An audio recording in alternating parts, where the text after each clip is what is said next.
This is the new Mercedes-Benz EQS SUV, and it's the first ever built from the ground up. It's supposed to be an EV SUV from Mercedes, and the EQS SUV looks rather like an EQS that's been lifted.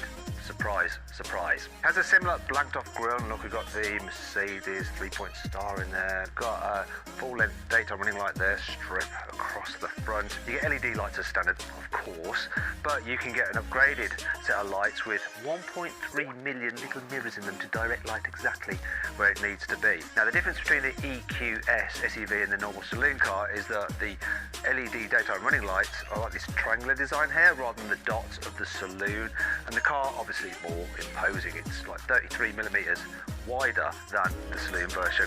Something else I need to tell you that's like the saloon version.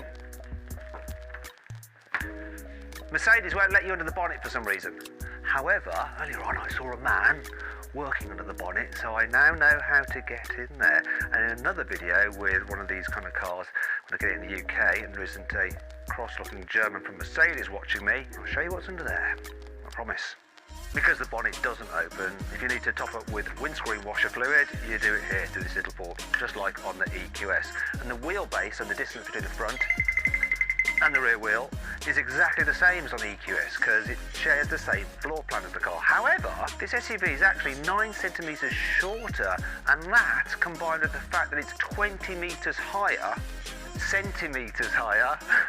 should make it easier to park than the big EQS saloon. See these running boards here?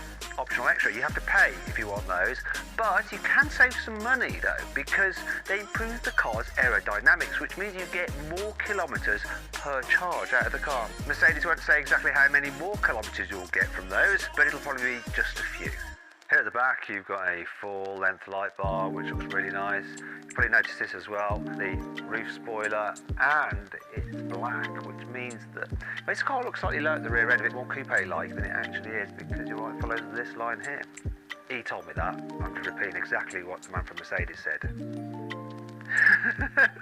Underneath, yeah, they've done a good job of making the floor as flat as possible to reduce drag, and apparently this is going to be a very, very efficient car for slipping through the air for an SUV. Now the most aerodynamic production car in the world is the EQS. This won't be quite as good as that because of its more boxy shape, but it should still be pretty impressive, and it's one of the reasons that Mercedes has decided not to fit any roof bars, which are kind of common on SUVs, because they do increase the drag.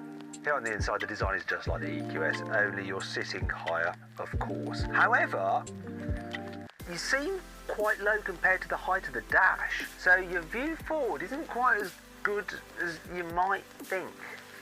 Your view forward here though is very good. Thanks for watching my video. Please subscribe me.